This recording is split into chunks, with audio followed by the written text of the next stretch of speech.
The Early Intervention Youth Support Project has enabled us to offer the young people of Powys between the ages of 11 to 16 one-to-one support with workers such as myself. We're able to see them in schools or in the home environment and take them out to community groups.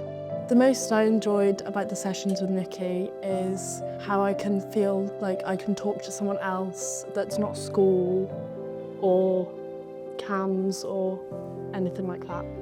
My attendance in school has definitely gone up as I didn't like to used to come into school, and it's helped a lot.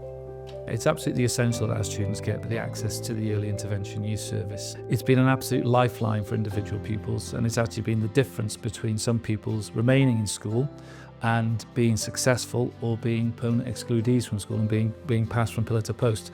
So it's absolutely essential that that funding is maintained and that service is maintained for the good of the pupils within the school.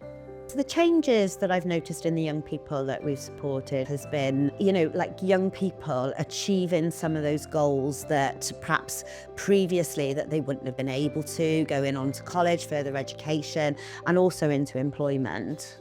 Without the support from Nikki, I feel like I wouldn't be getting into colleges without the support of pushing me forward to get the confidence to go into a college and possibly feel more built up, like emotionally. It's essential that UK Shared Prosperity Fund continues because in the current financial climate that we're facing in schools, schools cannot afford a service like that. We don't have the staffing, we don't have the capacity. So the impact on those very vulnerable pupils will be huge.